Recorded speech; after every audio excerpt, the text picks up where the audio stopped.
Students, welcome to ingress. हम पढ़ रहे हैं नीट का क्रैश कोर्स। ये टेस्ट सीरीज और ये कोर्स सीरीज जो है आपके लिए बहुत इंपॉर्टेंट है, तो आप ये सीरीज को जरूर देखें।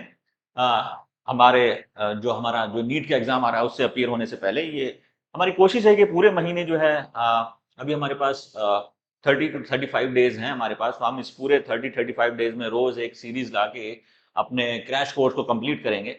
और हम चाहेंगे आप ये कोर्स सीरीज देखें और एक अच्छा अटेम्प्ट करें अपना नीट का पेपर।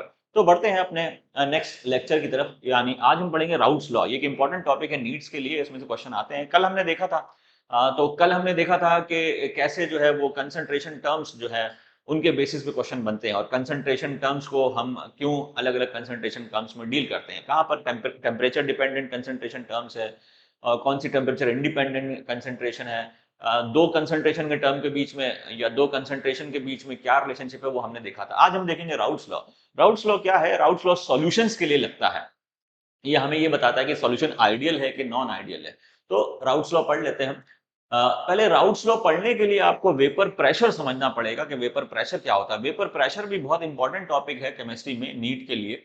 तो वेपर प्रेशर क्या होता है कि जब हम किसी लिक्विड को एक क्लोज कंटेनर में गर्म करेंगे, जैसे ये लिक्विड है, इस लिक्विड को जब आप गर्म करोगे तो ये लिक्विड की वेपर बनेंगी। ये वेपर बनेंगी तो आपको पता है कि वेपर एक तरीके की गैस होती है और गैस जो है प्रेशर लगाती है सरफेस पे। तो इसकी लिक्विड की सरफेस पे जो प्रेशर लगेगा वो वेपर प्रेशर है। तो जैसे यहाँ पर मैनोमीटर से हम जो है मेजर कर रहे हैं, तो जैसे हमने ये लिक्विड है अभी तो वेपर बन रही है, जब इसको मैं गर्म करूंगा तो वेपर ज्यादा बनेगी। तो आप देख रहे हैं कि ज्यादा वेपर बनेगी तो ज्यादा प्रेशर बनेगा, तो इतना हमारा वेपर प्रेशर ही आएगा। तो जो भी चेंज आया प्रेशर में वो वेपर प्रेशर है। तो vapour pressure is the pressure exerted by the vapors over the surface of liquid is called as vapor pressure. So if a liquid is placed in a sealed tube and the space above it evacuated, जैसे liquid है एक seal tube में है, ये seal tube है ये, और इसके ऊपर की जगह जो है ये खाली है। तो एनी मॉलिक्यूल विच एस्केप, अब इसकी सरफेस से जो मॉलिक्यूल ऊपर निकलेगा from the surface of the liquid will contain and दस एक्सर्ट अ प्रेशर। इसकी सरफेस से जो मॉलिक्यूल ऊपर निकलेगा और गैसेस फॉर्म में है, वो मॉलिक्यूल चारों तरफ घूमेगा तो सरफेस पे टकराएगा, और सरफेस पे टकराने की वजह से वो प्रेशर भी लगाएगा। तो as more molecule enter the space, तो ज्यादा से ज्यादा जब हम मॉलिक्यूल ऊपर सरफेस में ले आएंगे, जब ये मॉलिक्यूल बहुत ज्यादा हो जाएंगे, तो इसके अंदर क्या है, वो उसकी सरफेस पे एक प्रेशर लगाएंगे, यही वेपर प्रेशर कहलाता है। तो वेपर प्रेशर के लिए एक तो इक्विलिब्रियम होना चाहिए, वेपोराइजेशन और कंडेंसेशन के बीच में इक्विलिब्रियम होना चाहिए। तो जब इक्विलिब्रियम बन जाएगा उस टाइम पे जो प्रेशर लग रहा है वो वेपर प्रेशर कहलाएगा। तो in general term vapour pressure is the pressure exerted by the vapours over the surface of liquid in equilibrium. ये हमारे पास इक्विलिब्रियम हमें लिखना है। अब वेपर प्रेशर जो है ये हम पढ़ते क्यों है? So why we study vapour pressure. Vapour pressure हम इसलिए पढ़ते हैं क्योंकि वेपर प्रेशर पढ़ने के बाद आपको एक बॉइलिंग पॉइंट का आइडिया आएगा, और बॉइलिंग पॉइंट और एक्सटर्नल प्रेशर में क्या रिलेशन होता है ये आपको समझने में आसानी होगी। देखिए होता क्या है कि बॉइलिंग पॉइंट क्या होता है, पहले तो आप ये समझिए बॉइलिंग पॉइंट क्या होता है। सो बॉइलिंग पॉइंट पहले हम देखते हैं, बीपी, बॉइलिंग पॉइंट क्या होता है। तो boiling point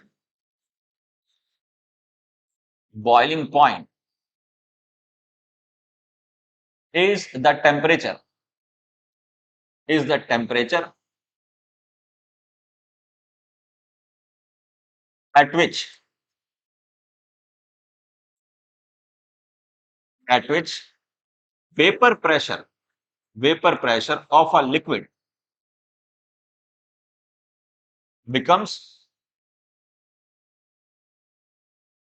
of a liquid becomes equal to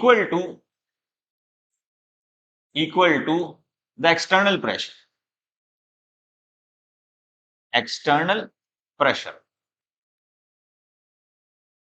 ये होता है। तो boiling point is the temperature at which vapor pressure of a liquid becomes equal to the external pressure। होता क्या है, देखिए क्या होता है, आपको दो चीजों को कोरिलेट करना है, आप इसको समझना है। जैसे ये किसी लिक्विड का वेपर प्रेशर है, ये वेपर प्रेशर और ये एक्सटर्नल प्रेशर है, तो आप इस लिक्विड के वेपर प्रेशर को बढ़ा के एक्सटर्नल प्रेशर के बराबर ला रहे हैं। जब ये वेपर प्रेशर बढ़ के एक्सटर्नल प्रेशर के बराबर आ जाएगा तो वो टेम्परेचर, अब आप इसके वेपर प्रेशर को बढ़ा कैसे रहे हैं, कि आप इसको गर्म कर रहे हैं। जब आप इसको गर्म करोगे तो ये जो लिक्विड है इसका वेपर प्रेशर बढ़ेगा। इसका वेपर प्रेशर बढ़ के जब एटमॉस्फेरिक प्रेशर या एक्सटर्नल प्रेशर के बराबर आ जाएगा तो वो टेम्परेचर इसका बॉइलिंग पॉइंट कहलाएगा।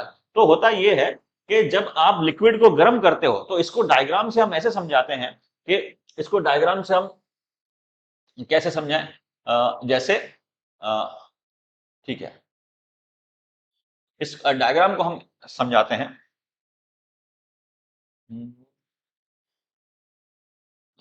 इस डायग्राम को हम समझाते हैं जैसे ये हमारा एटमॉस्फेरिक प्रेशर है। ये आपने एटमॉस्फेरिक प्रेशर मान लिया कि ये एटमॉस्फेरिक प्रेशर है। ये एटमॉस्फेरिक प्रेशर है, जैसे ये डॉटेड जो लाइन है ये एटमॉस्फेरिक प्रेशर है।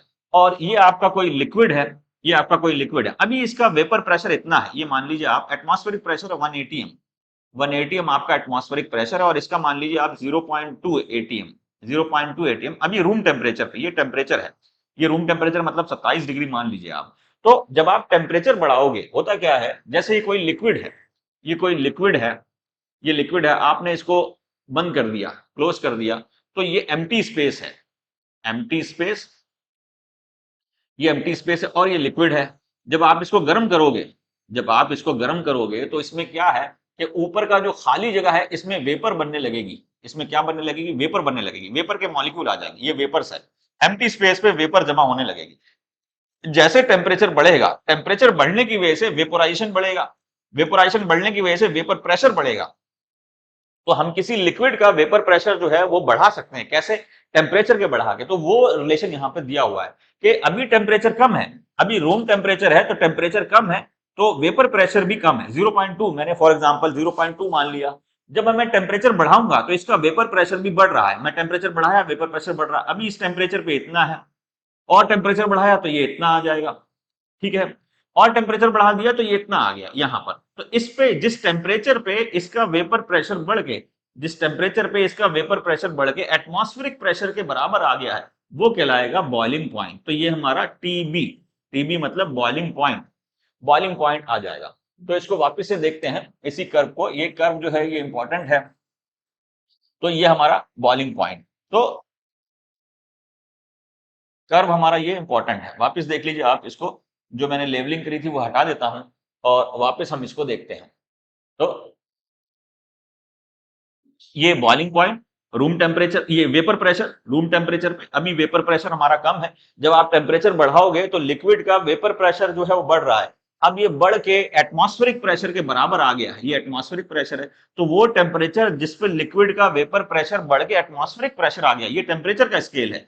और ये जो है ये यहाँ पर जो वाई एक्सिस है ये एटमॉस्फेरिक, ये प्रेशर की स्केल है और यहाँ पे मैंने एटमॉस्फेरिक प्रेशर यानी 1 एटीएम माना है, ये एटमॉस्फेरिक प्रेशर। जब लिक्विड का वेपर प्रेशर बढ़ के एटमॉस्फेरिक प्रेशर के बराबर आ जाएगा तो वो टेम्परेचर जो है ये बॉइलिंग पॉइंट कहलाता है। तो आपको करना क्या है, आपको दो चीजों को इक्वल करना है। किसको इक्वल करना है, वेपर प्रेशर को किसके इक्वल करना है, एटमॉस्फेरिक प्रेशर या एक्सटर्नल प्रेशर के इक्वल करना है। अब ये इक्वल करना कैसे, कि इसको गर्म करना है, इसको टेम्परेचर दे के आपको इसको बढ़ाना है। तो वो टेम्परेचर जिसपे vapour pressure of a liquid becomes equal to atmospheric pressure is called as boiling point, ठीक है। अब बॉइलिंग पॉइंट पे फर्क कैसे पड़ता है, तो बॉइलिंग पॉइंट जो है वो वेपर प्रेशर पे डिपेंड करता है, लिक्विड के वेपर प्रेशर और एटमॉस्फेरिक प्रेशर पे डिपेंड करता है। होता क्या है कि बॉइलिंग पॉइंट पे दोनों चीजें बराबर हो जाती हैं। एटमॉस्फेरिक प्रेशर पे तो कोई फर्क नहीं पड़ेगा, गर्म करने से वेपर प्रेशर पे ही फर्क पड़ेगा। आप चीज को गर्म कर रहे हो तो बाहर के एटमॉस्फेयर पे कोई फर्क नहीं पड़ेगा, बाहर का एटमॉस्फेयर प्रेशर जो है वो तो उतना ही रहेगा, लेकिन आप चीज को गर्म कर रहे हो तो इसके जो वेपर प्रेशर है ये बढ़ के इतना हो जाएगा। तो टेम्परेचर से आप वेपर प्रेशर को बढ़ाते हो। तो अगर मैं ये बोलूं कि वेपर प्रेशर कम है, वेपर प्रेशर कम है, तो आपको क्या करना पड़ेगा, ज्यादा टेम्परेचर देना पड़ेगा। तो ज्यादा टेम्परेचर देना पड़ेगा तो बॉइलिंग पॉइंट बढ़ जाएगा। अगर किसी लिक्विड का वेपर प्रेशर कम है तो बॉइलिंग पॉइंट ज्यादा होगा। बॉइलिंग पॉइंट मतलब ज्यादा टेम्परेचर दे के आप इसको इक्वल करेंगे। अगर किसी का वेपर प्रेशर ज्यादा है तो कम टेम्परेचर पे ही ये बराबर आ जाएगा। तो बॉइलिंग पॉइंट डिपेंड करता है वेपर प्रेशर पे। अगर वेपर प्रेशर कम है तो बॉइलिंग पॉइंट ज्यादा है, अगर वेपर प्रेशर कम है तो बॉइलिंग पॉइंट ज्यादा है। तो हम लिख सकते हैं कि boiling point inversely proportional to vapour pressure, कि अगर वेपर प्रेशर कम है तो बॉइलिंग पॉइंट ज्यादा होगा, और अगर वेपर प्रेशर ज्यादा है, वेपर प्रेशर ज्यादा है तो बॉइलिंग पॉइंट कम होगा, तो बॉइलिंग पॉइंट कम होगा। तो ये ध्यान रखें आप कि किसी लिक्विड का वेपर प्रेशर अगर आपने कम कर दिया, किसी भी वजह से किसी लिक्विड का वेपर प्रेशर आपने कम कर दिया तो उसका बॉइलिंग पॉइंट ज्यादा होगा, और किसी लिक्विड का वेपर प्रेशर आपने बढ़ा दिया तो उसका बॉइलिंग पॉइंट कम होगा। तो ये तो वेपर प्रेशर के रेस्पेक्ट में हुआ। अब क्या होता है कि कभी आप जो है एटमॉस्फेरिक प्रेशर को अगर आप चेंज कर दें, जैसे मुझे तो बॉइलिंग पॉइंट पे बस दोनों को इक्वल करना है, मैं इसको उठा के इसके इक्वल कर सकता हूं या इसको गिरा के इसको इक्वल कर सकता हूं। अगर एटमॉस्फेरिक प्रेशर मेरा कम हो गया तो आपको कम एनर्जी देनी पड़ेगी अब इसको इक्वल लाने के लिए। अगर आपका एटमॉस्फेरिक प्रेशर कम हो गया तो बॉइलिंग पॉइंट भी कम हो जाएगा, अब आपको कम एनर्जी देनी इसको उठाकर यहां लाने के लिए। ऐसे ही अगर आपका एटमॉस्फेरिक प्रेशर बढ़ गया तो आपको ज्यादा एनर्जी देनी पड़ेगी इसको यहां लाने के लिए। तो एटमॉस्फेरिक प्रेशर के टर्म में करें तो बॉइलिंग पॉइंट क्या होता है, तो it external pressure या atmospheric pressure, so in terms of external pressure या atmospheric pressure, so मैं लिख सकता हूं कि boiling point is directly proportional to external pressure या boiling point directly proportional to atmospheric pressure ये होता है। अगर एटमॉस्फेरिक प्रेशर बढ़ गया, तो बॉइलिंग पॉइंट भी बढ़ेगा, आपको ज्यादा टेम्परेचर ले जा देना पड़ेगा इसके वेपर प्रेशर को वहां ले जाने के लिए। ऐसे ही बोल सकता हूं कि बॉइलिंग पॉइंट अगर बढ़ेगा या बॉइलिंग पॉइंट बढ़ रहा है तो एटमॉस्फेरिक प्रेशर भी बढ़ रहा होगा, या बोल सकते हैं एटमॉस्फेरिक प्रेशर बढ़ रहा है तो बॉइलिंग पॉइंट भी बढ़ जाएगा। या फिर मैं ये बोल सकता हूं कि अगर मेरा एटमॉस्फेरिक प्रेशर कम हो रहा है, एटमॉस्फेरिक प्रेशर क्या हो रहा है, कम हो रहा है, तो बॉइलिंग पॉइंट भी क्या हो जाएगा, बॉइलिंग पॉइंट भी कम हो जाएगा। ये इंपॉर्टेंट। जैसे क्या होता है कि हिल स्टेशन पर आपको कोर्स मील जो है पूरा बढ़िया खाना नहीं मिलेगा, आपको जनरली नॉन वेज मिलना मुश्किल है, या फिर कोई वो खाना जिसको पकाने में गलाने में ज्यादा एनर्जी चाहिए होती है वो मिलना मुश्किल है, क्योंकि हिली एरिया में प्रेशर जो है एटमॉस्फेरिक प्रेशर कम होता है तो पानी जल्दी से बॉयल हो जाता है, तो कम एनर्जी ही खींच पाता है, कम एनर्जी ही खींच पाएगा तो अंदर उसके पड़ी जो चीजें हैं उसको एनर्जी कम मिलेगी और कम गल पाएंगी या पक पाएंगी। तो हिली एरिया में वाटर का बॉइलिंग पॉइंट कम होता है, या हिली एरिया में वाटर जल्दी बॉयल करता है, या हिली एरिया में वाटर जो है मैक्सिमम टेम्परेचर 70-80 तक ही ले जा पाएगा, 100 नहीं ले जा पाएगा। लेकिन प्लेन्स पे वाटर का बॉइलिंग पॉइंट 100 डिग्री होगा और वाटर जो है टेम्परेचर 100 तक ले जाएगा। लेकिन प्रेशर ज्यादा बढ़ा दें, अगर मैंने प्रेशर बढ़ा दिया, प्रेशर को इंक्रीज कर दिया तो वाटर का बॉइलिंग पॉइंट भी इंक्रीज हो जाएगा। अब वो ज्यादा एनर्जी एब्जॉर्ब कर सकता है, ज्यादा एनर्जी ले सकता है, तो उसके अंदर जो पड़ी चीजें हैं वो जल्दी से गल जाएंगी, जल्दी से पक जाएंगी, जो कि प्रेशर कुकर का कॉन्सेप्ट है। तो बॉइलिंग पॉइंट जो है ये इंपॉर्टेंट टॉपिक है नीट के लिए। तो देख लें आप बॉइलिंग पॉइंट, तो liquid boils when its vapour pressure reaches to that of atmospheric pressure और अप्लाइड प्रेशर, अप्लाइड मतलब एक्सटर्नल प्रेशर।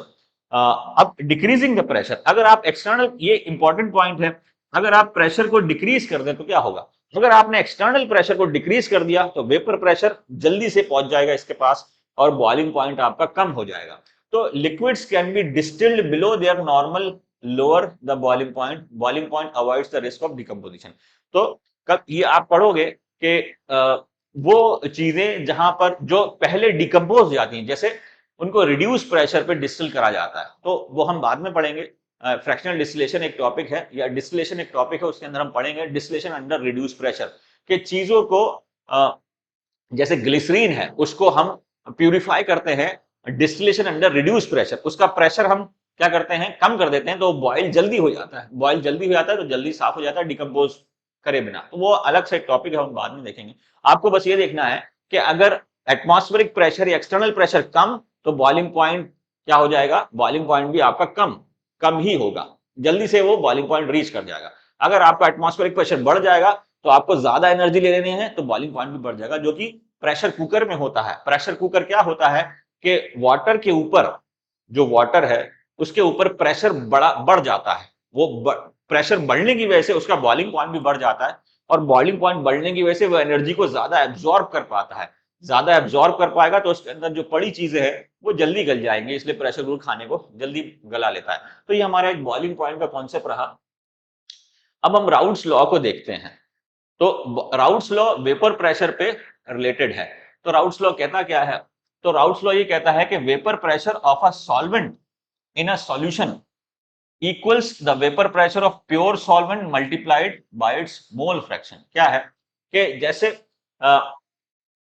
ये कोई हमारा प्योर सॉल्वेंट है, ये प्योर सॉल्वेंट है, प्योर सॉल्वेंट, प्योर सॉल्वेंट, ये प्योर सॉल्वेंट है मेरा।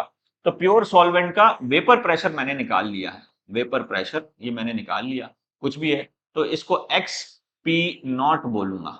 ये पी नॉट से मैं बोलूंगा इसको, एक्स हटा देता हूं, एक्स वैल्यू है तो मैं इसको पी नॉट से बोलूंगा, मैं इसको पी नॉट से बोलूंगा। ये है vapour pressure in pure phase, vapour pressure in pure phase, क्योंकि ये चीज प्योर है, प्योर फेज ये है। अब ये है कि क्योंकि ये 100% प्योर था तो सारी सारी वेपर इसी की हैं, सारी की सारी वेपर्स किसकी हैं, इसी की हैं। तो ये vapour pressure in pure phase है। लेकिन अब इसका सॉल्यूशन बनाए किसी दूसरी चीज में मैंने इसे ले लिया, जैसे ये मेरा कोई प्योर सॉल्वेंट, ये ए मान लेते हैं हम इसको, ए, ये सॉल्वेंट ए ही है लेकिन अब ये प्योर नहीं है, ये सॉल्वेंट ए ही है लेकिन ये प्योर नहीं है, सॉल्वेंट ए, सॉल्वेंट ए ही है। और कोई और मैंने ले लिया है, कुछ और भी मैंने ले लिया है, कोई एक और लिक्विड ले लिया है मैंने, लिक्विड बी ले लिया है। तो अब इसका वेपर प्रेशर कितना आएगा, क्योंकि वहां तो वो प्योर था, पी नॉट था, तो मैं इसको अब पी ए से बोलूंगा, ये बोलूंगा पी ए, यानी वेपर प्रेशर ऑफ सॉल्वेंट ए, यानी vapour pressure of solvent A in a mixture, vapor pressure of solvent A in a mixture is directly proportional to the mole fraction। ये हो जाएगा हमारा मोल फ्रैक्शन। मोल फ्रैक्शन क्या है, mole fraction x ए बोल सकता हूं, ठीक है। हमने जो है सॉल्वेंट लिया, इस सॉल्वेंट का वेपर प्रेशर मैंने नोट कर लिया, उसके पास, उसके लिए मेरे पास तरीका है, जैसे हमने देखा था अभी कि हमने मैनोमीटर से हमने देखा था, ये जो है ये मैं वेपर प्रेशर मेजर कर सकता हूं इससे। ये मैंने प्योर सॉल्वेंट ले लिया, इसका मैंने वेपर प्रेशर नोट कर लिया, इसका जो भी वेपर प्रेशर आएगा उसको मैं पी ए नॉट से बोल रहा हूं, vapour pressure of pure component. लेकिन अब इस चीज को मैंने दूसरी चीज में मिला दिया, तो उस मिलाने की वजह से कितना वेपर प्रेशर अब ये बनाएगा, इसका वेपर प्रेशर अब कितना होगा वो हम यहां पर देख रहे हैं।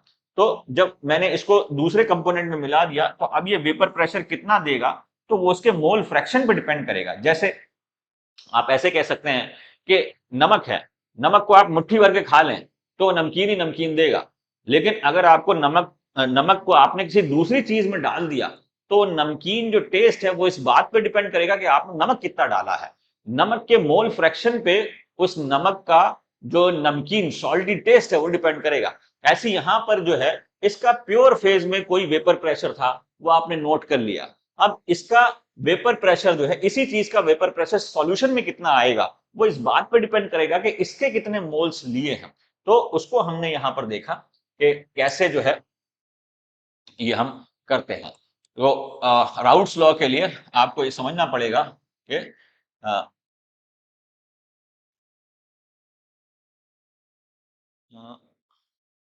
ये हम हटा देते हैं इसको, रेज कर, ये हम इसको हटा देते हैं। हम वापस से देख लीजिए आप, vapour pressure in pure phase and vapour pressure in solution, वो इंपॉर्टेंट है।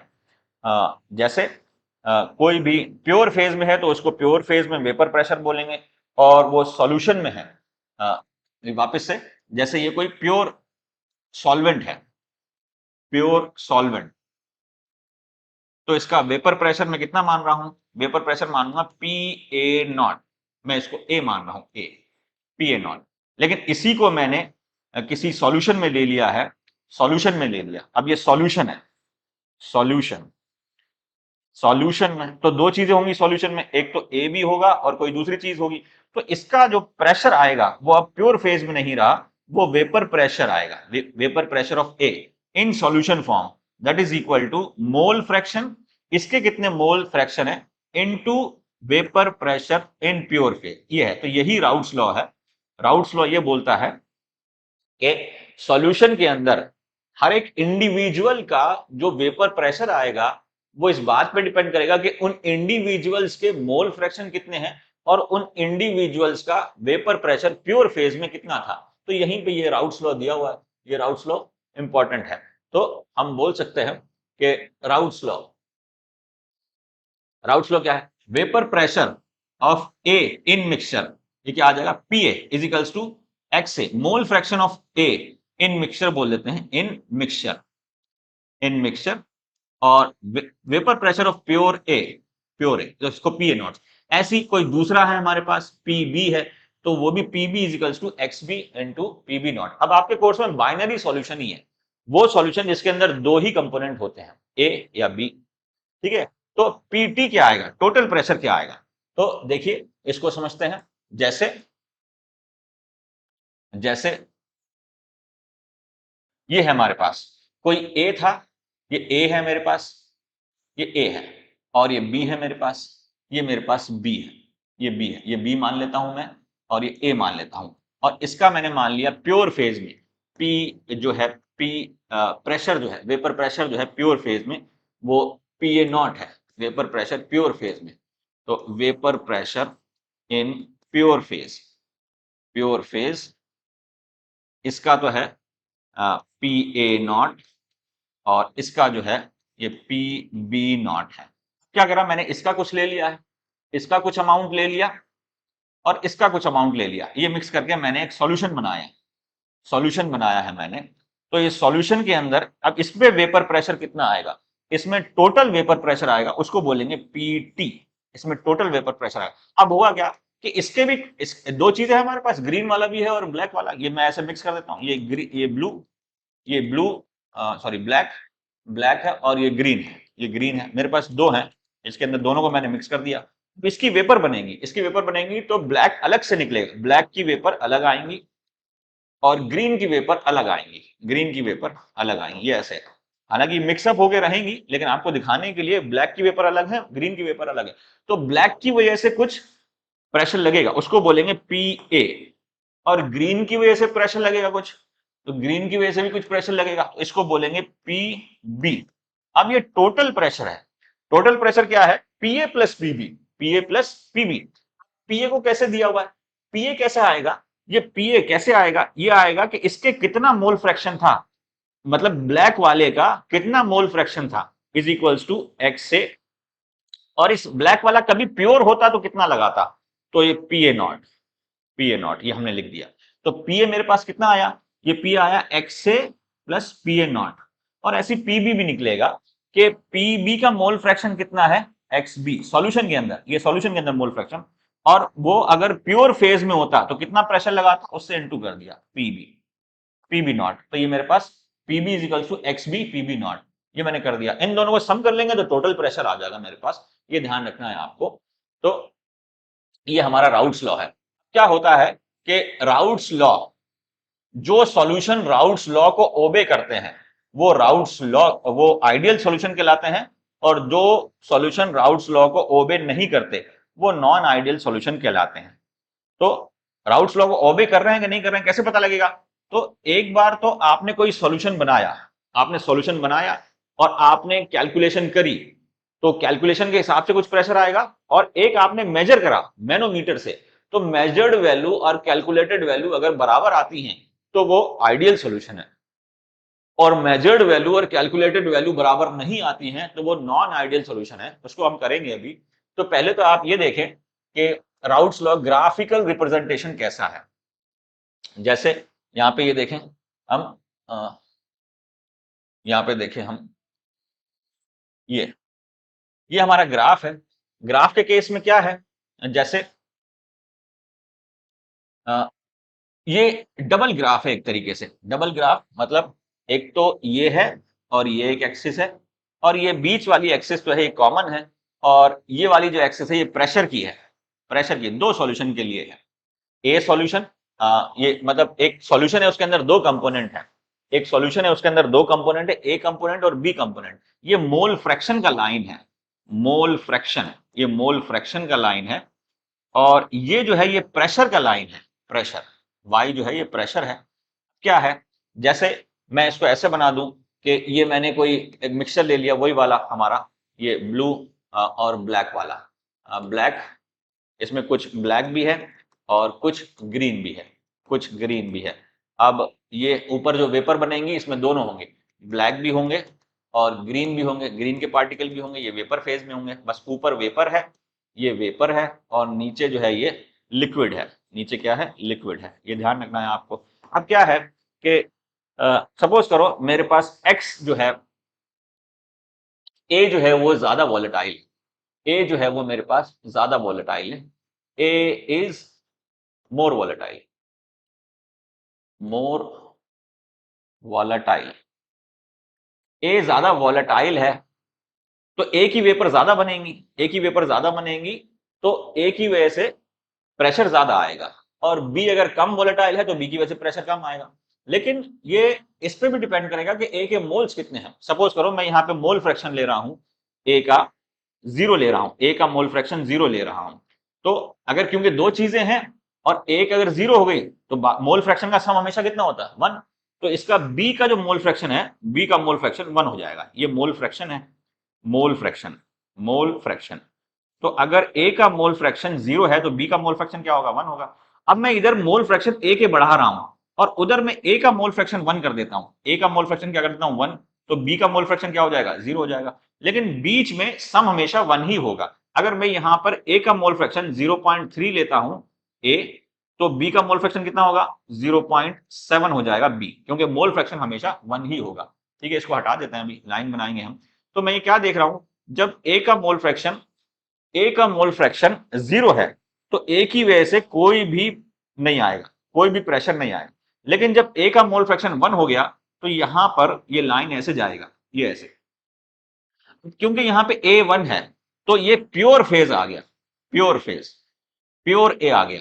और यहां पे बी 1 है तो यहां पे प्योर बी आ जाएगा। यहां पे बी है, यहां पे बी है तो ये प्योर बी आ जाएगा, ये प्योर बी है, ये प्योर बी है, ये प्योर बी है। ऐसे ही वहां पे बी 0 है, बी क्या है? 0 है, तो यहां पे बी का वेपर प्रेशर 0 है और इधर बी के मोल्स बढ़ रहे हैं, बी के मोल्स बढ़ रहे हैं, मैंने ए को ज्यादा वोलेटाइल माना है तो बी के मोल्स बढ़ रहे हैं, तो बी का ऐसा आएगा, ये बी का ऐसा आएगा।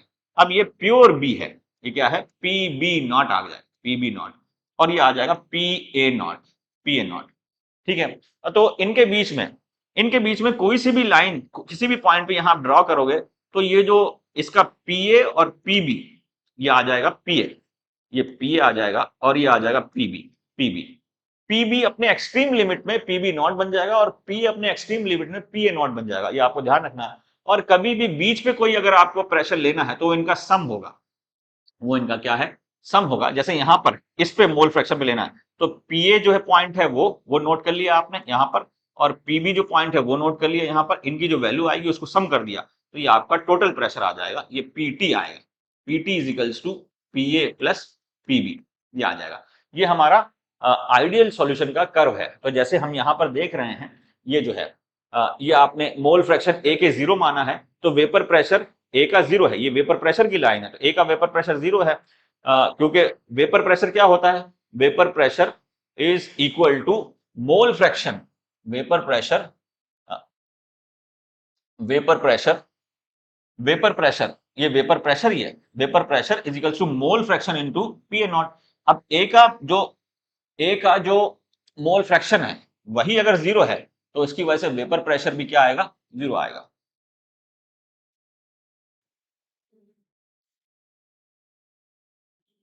ये है हमारा। तो ए का अगर मोल फ्रैक्शन 0 है, ए का मोल फ्रैक्शन 0 है तो इसकी वजह से वेपर प्रेशर भी 0 है। मोल फ्रैक्शन इधर से इधर बढ़ा रहा है और इधर प्योर 1 कर दिया तो उधर ये प्योर फेज में चला गया, कोई बी है ही नहीं तो प्योर फेज में। ऐसे ही हमने इसके दोनों के साथ करना।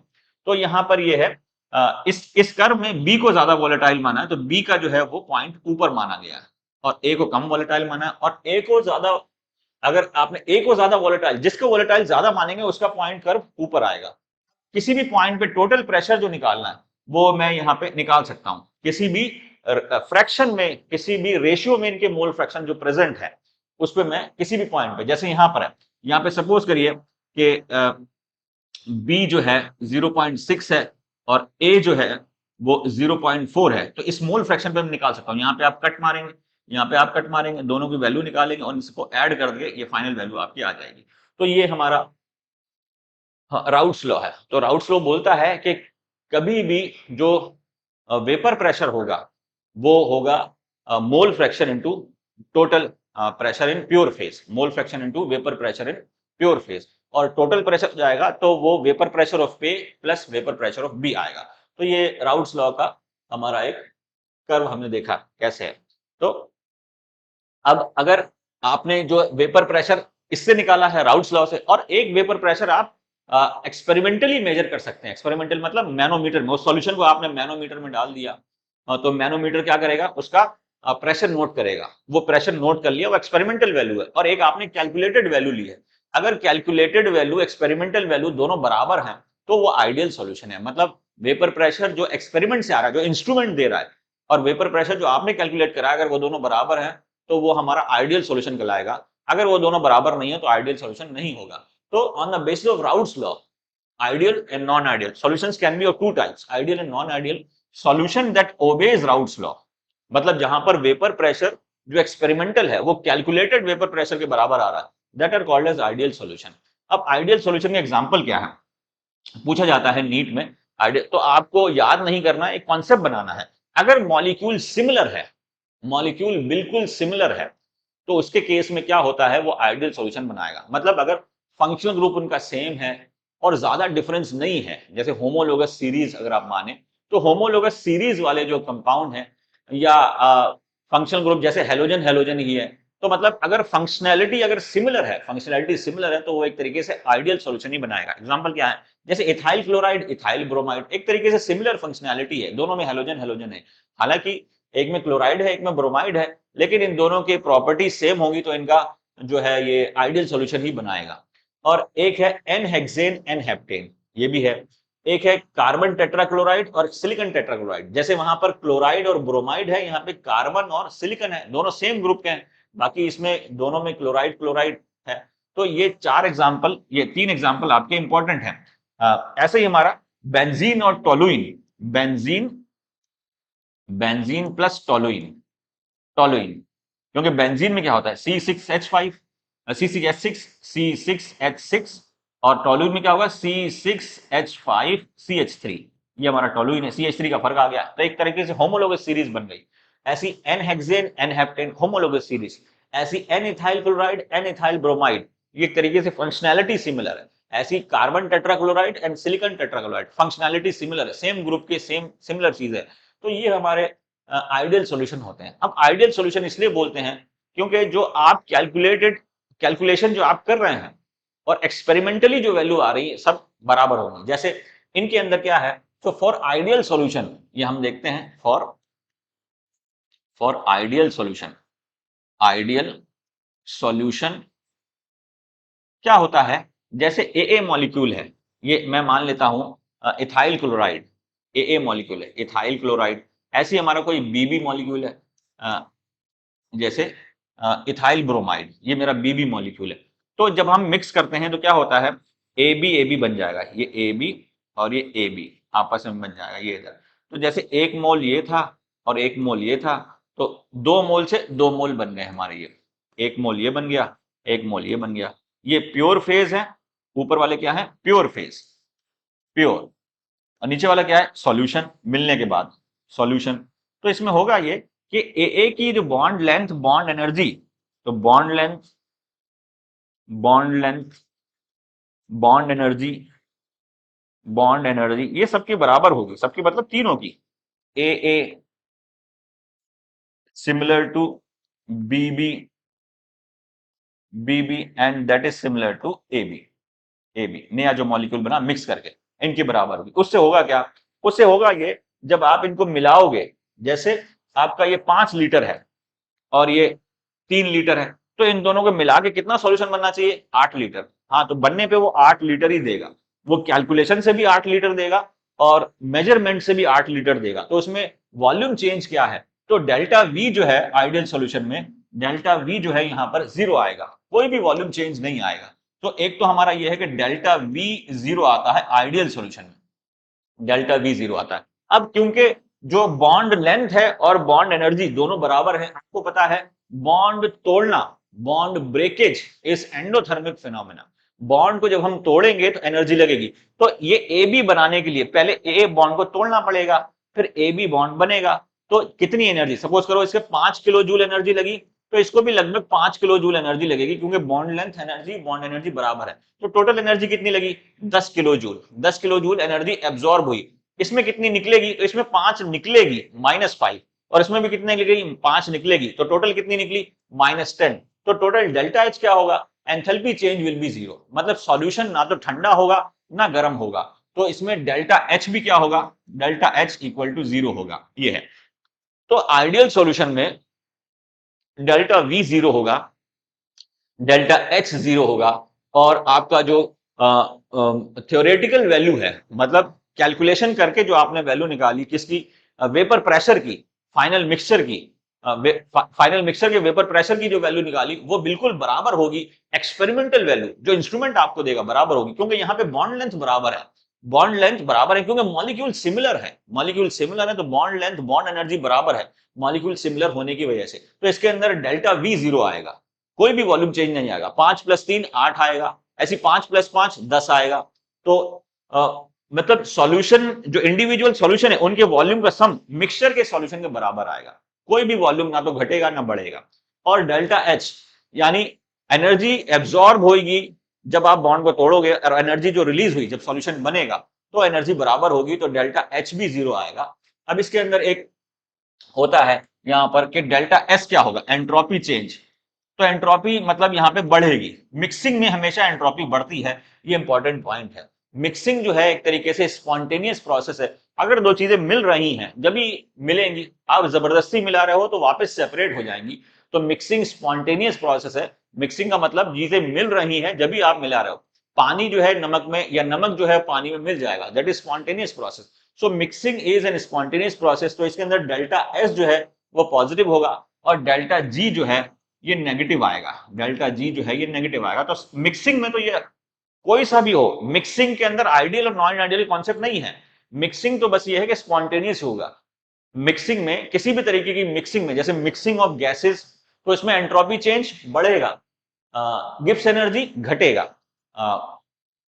फिर हम डेल्टा एच डेल्टा वी वो क्या होगा वो हम देखेंगे कि रिएक्शन हो रहा है कैसे हो रहा है। लेकिन कोई भी मिक्सिंग हो, मिक्सिंग हमेशा स्पॉन्टेनियस ही होती है। मिक्सिंग अगर आपने कह दिया मिक्सिंग हो रही है तो मतलब स्पॉन्टेनियस ही, आप जबरदस्ती मिक्सिंग नहीं कर सकते।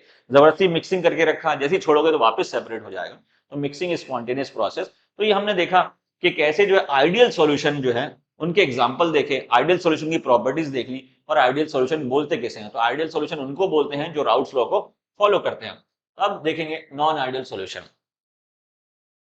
तो solution that deviates from ideal behaviour. Deviation का मतलब क्या है कि ये है कि आपने सॉल्यूशन बनाया, उसका वेपर प्रेशर कैलकुलेट करा और मेजर करा, ये दोनों बराबर नहीं आ रहे हैं। कैलकुलेट मतलब राउट्स लॉ से कैलकुलेट करा, मतलब क्या है कि आपने सॉल्यूशन बनाया तो हमारा जो टोटल प्रेशर है पीटी, पीटी क्या होना चाहिए, पीए प्लस पीबी।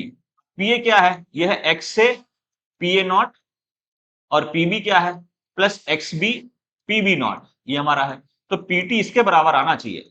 ये थ्योरेटिकल है, कोई भी वैल्यू निकलेगी थ्योरेटिकल है, और एक्सपेरिमेंटली आप नैनोमीटर से देख रहे हैं। अगर थ्योरेटिकल और एक्सपेरिमेंटल बराबर नहीं है तो मतलब सॉल्यूशन राउट्स लॉ को फॉलो नहीं कर रहा है, वो नॉन आइडियल सॉल्यूशन है। तो उसके केस में फिर ये है, या तो जो प्रेशर है, क्योंकि थ्योरेटिकल वैल्यू तो एक ही निकलेगी, सिंगल वैल्यू, सिंगल वैल्यू ही देगा, कोई फिक्स वैल्यू ही देगा। थ्योरेटिकल कैलकुलेशन में तो आपको सिर्फ फिक्स वैल्यू मिलेगी।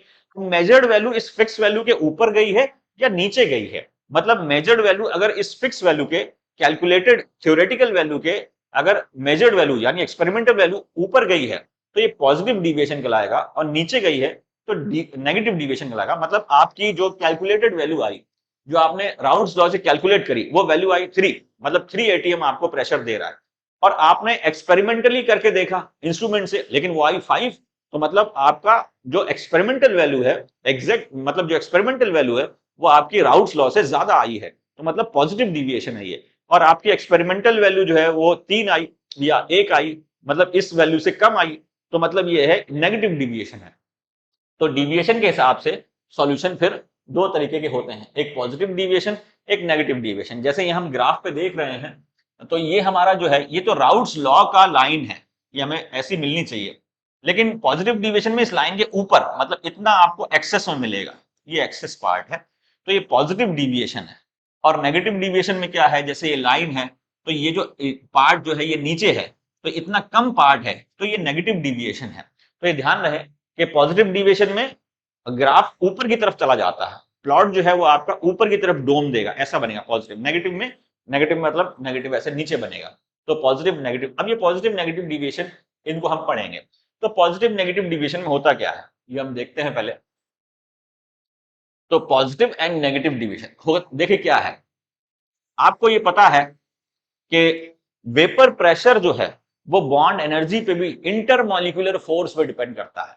अगर इंटरमॉलिक्यूलर फोर्स ज्यादा है तो वेपर प्रेशर कम होगा, अगर इंटरमॉलिक्यूलर फोर्स ज्यादा है तो वेपर प्रेशर कम होगा, और इंटरमॉलिक्यूलर फोर्स कम है तो वेपर प्रेशर ज्यादा होगा। तो मैं बोल सकता हूं कि वेपर प्रेशर इंटरमॉलिक्यूलर फोर्स में क्या होगा, अगर इंटरमॉलिक्यूलर फोर्स आईएमएफ ज्यादा है तो वेपर प्रेशर कम होगा, IMF.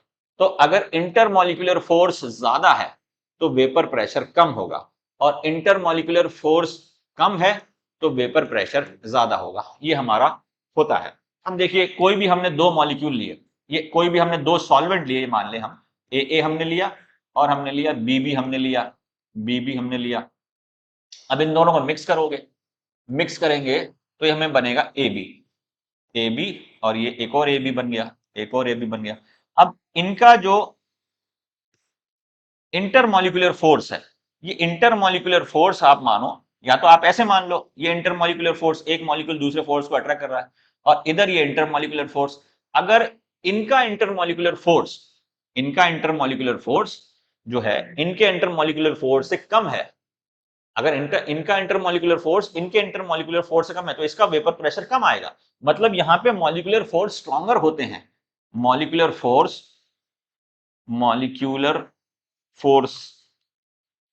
Forces between AB is greater than AA और BB। अगर ये ज्यादा है तो इंटरमॉलिक्यूलर फोर्स अगर ज्यादा है, आपने मिक्सिंग कर दी, मिक्स होने के बाद जो मॉलिक्यूल बने AB, उनके बीच में इंटरमॉलिक्यूलर फोर्स ज्यादा बन गया, तो क्या होगा, इंटरमॉलिक्यूलर फोर्स ज्यादा बन गया तो वेपर प्रेशर आपका कम आएगा। वेपर प्रेशर कम आएगा तो नेगेटिव डिविएशन दिखाएगा, वो नेगेटिव डिविएशन दिखाएगा। ध्यान रखना कि नेगेटिव डिविएशन में जो मिक्सचर होता है उसके मॉलिक्यूल के बीच में फोर्स ऑफ अट्रैक्शन ज्यादा होता है, किसके कंपेयर में, जो कंपोनेंट है जिनसे बना है ये मिक्सचर, ये कंपोनेंट ए, ये कंपोनेंट बी, इसके बीच में कुछ इंटरमॉलिक्यूलर फोर्स और इसके बीच में कुछ इंटरमॉलिक्यूलर फोर्स। लेकिन जब हम जो है जब मिक्सचर बना देंगे तो मिक्सचर बनाने में क्या होगा कि इन दोनों के बीच का, ए बी के बीच का इंटरमॉलिक्यूलर फोर्स स्ट्रॉन्गर हो जाएगा, तो उससे क्या होगा, उससे जो है वो नेगेटिव डिविएशन, आपका वेपर प्रेशर कम चला जाएगा। तो वेपर प्रेशर हमारा क्या होगा, कम चला जाएगा। तो अब इसके केस में जैसे, तो इसके केस में क्या होगा, आपका फोर्स स्ट्रांग बन रहा है, तो बॉन्ड लेंथ कम होगी, तो फाइनल मिक्सचर की वॉल्यूम जो है वो कम आएगी। जैसे अगर आपने ये करा, ये ए था और ये 8 लीटर्स है, 8 लीटर्स, और ये बी है, बी जो है 5 लीटर्स है। वैसे टोटल वॉल्यूम कितना आना चाहिए, इन दोनों को मिलाया तो टोटल वॉल्यूम 13 आना चाहिए, 13 लीटर्स। लेकिन 13 से ये 13 नहीं आएगा, ये आएगा 10, 13 से कम ही आएगा। मतलब फाइनल वॉल्यूम जो है वो कम आएगा, क्योंकि बॉन्ड जो है वो ज्यादा स्ट्रॉन्गर बना है, ज्यादा स्ट्रॉन्गर बॉन्ड बनेगा तो मॉलिक्यूल थोड़ा छोटा बनेगा, मतलब बॉन्ड लेंथ कम आएगी। तो बॉन्ड लेंथ कम आने की वजह से इसमें डेल्टा वी जो है, नेगेटिव डिविएशन की बात कर रहा है, नेगेटिव डिविएशन, तो डेल्टा वी जो है इसमें नेगेटिव आएगा, डेल्टा वी नेगेटिव आएगा। ये ध्यान रहे आपको, नेगेटिव डिविएशन में डेल्टा वी नेगेटिव आएगा। अब क्योंकि यहाँ पे बॉन्ड स्ट्रॉन्ग बन रहा है, ए बी बॉन्ड ज्यादा स्ट्रॉन्ग है, ये ए बी बॉन्ड ज्यादा स्ट्रॉन्ग है, और स्ट्रॉन्ग बॉन्ड जब बनता है तो एनर्जी रिलीज होती है, तो यहाँ पे जो है एनर्जी ज्यादा रिलीज होगी, एब्जॉर्ब कम होगी। तो ये जो सॉल्यूशन है, ये एक तरीके से बीकर जो है वो एक तरीके से गर्म हो जाएगा, नेगेटिव डिविएशन। तो इसमें डेल्टा एच जो है ये नेगेटिव आएगा, क्योंकि बॉन्ड स्ट्रॉन्ग बॉन्ड बन रहा है, मिक्सचर में जो कंपोनेंट है उनके बीच में बॉन्ड स्ट्रॉन्ग बन रहा है, तो डेल्टा एच जो आएगा नेगेटिव आएगा। ऐसी डेल्टा एस बताइए कैसा आएगा, नेगेटिव नहीं आएगा, क्योंकि मिक्सिंग है। मिक्सिंग किसी भी तरीके की हो, पॉजिटिव डिविएशन वाली हो, नेगेटिव डिविएशन वाली हो, आइडियल सॉल्यूशन वाली हो, मिक्सिंग में दो चीजें फिक्स होंगी, डेल्टा एस हमेशा पॉजिटिव होगा और डेल्टा जी हमेशा नेगेटिव होगा। तो इसमें डेल्टा एस क्या आएगा, डेल्टा एस पॉजिटिव होगा और डेल्टा जी क्या आएगा, डेल्टा जी जो है ये नेगेटिव होगा। ये ध्यान रहे आप, ठीक है। तो ये नेगेटिव डिविएशन, तो नेगेटिव डिविएशन में क्या होता है, दो चीजों को मिक्स कर रहे हैं तो मिक्सचर के अंदर दो कंपोनेंट हैं, उनके बीच में फोर्स ऑफ अट्रैक्शन ज्यादा आएगा। वॉल्यूम, फोर्स ऑफ अट्रैक्शन ज्यादा आने की वजह से बॉन्ड स्ट्रांग बनेगा, बॉन्ड स्ट्रांग बनने की वजह से बॉन्ड लेंथ कम आएगा, बॉन्ड लेंथ कम आने की वजह से मॉलिक्यूलर वॉल्यूम कम हो जाएगा। तो फाइनल सॉल्यूशन का जो वॉल्यूम है ये कम आएगा इनिशियल कंपोनेंट के सम के वॉल्यूम के कंपेयर में। तो डेल्टा वी नेगेटिव है। अब यहाँ पे बॉन्ड स्ट्रांग बना है तो हीट रिलीज होगी, हीट रिलीज होगी तो मतलब एक्सोथर्मिक रिएक्शन है। अब क्योंकि मिक्सिंग तो है ही, मिक्सिंग हुआ मतलब स्पॉन्टेनियस प्रोसेस है, तो डेल्टा एस पॉजिटिव और डेल्टा जी नेगेटिव, ये यहाँ पर हमने देखा, ठीक है। हम देखते हैं पॉजिटिव डिविएशन। पॉजिटिव डिविएशन में इसका उल्टा हो जाएगा, पॉजिटिव डिविएशन में इसका उल्टा हो जाएगा, कैसे, तो वो हम देखते हैं। पॉजिटिव डिविएशन में इसका उल्टा हो जाएगा, तो यहां पर जो बॉन्ड है वो वीक बनेगा, नेगेटिव में बॉन्ड स्ट्रांग बनता है और पॉजिटिव में बॉन्ड वीक बनता है। तो पॉजिटिव डिविएशन में क्या होगा, जैसे ये ए है हमारा, ए और ये बी है, ये बी, ये बी है हमारा, और आपने इन दोनों को मिक्स कर दिया, ये बन गया हमारा ए बी, ये बन गया। तो यहाँ ए बी के बीच में बॉन्ड, स्ट्रॉन्गर बॉन्ड बनेगा बीबी के केस में, तो A B bond strong bond है, सॉरी वीक बॉन्ड है, क्योंकि हम नेगेटिव डिविएशन कर रहे हैं, वीक बॉन्ड है ये वीक बॉन्ड है, ये weak bond, weak bond, weak bond अगर बना, वीक बॉन्ड बना तो ए बी बॉन्ड जो है वो लंबा होगा, ए बी बॉन्ड लंबा होगा किससे, ए के कंपेयर में, ए या फिर बी के कंपेयर में, क्योंकि वीक बॉन्ड है, वीक बॉन्ड है तो बॉन्ड लंबा बनता है, बॉन्ड लंबा बनेगा तो उससे मॉलिक्यूलर वॉल्यूम ज्यादा आएगा, मॉलिक्यूलर वॉल्यूम ज्यादा आएगा तो इसमें क्या है, जो एग्जैक्ट वॉल्यूम है उससे ये बड़ा वॉल्यूम आएगा। जैसे ये 8 लीटर है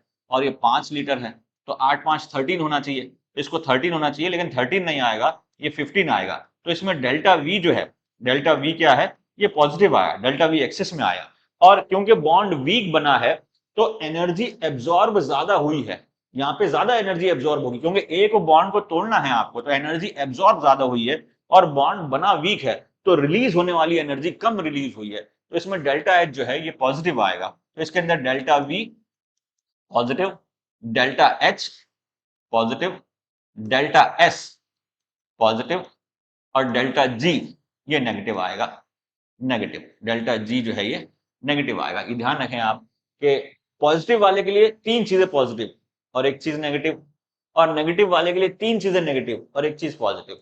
डेल्टा एस सभी में पॉजिटिव है और डेल्टा जी सभी में नेगेटिव है, कैसी मिक्सिंग हो।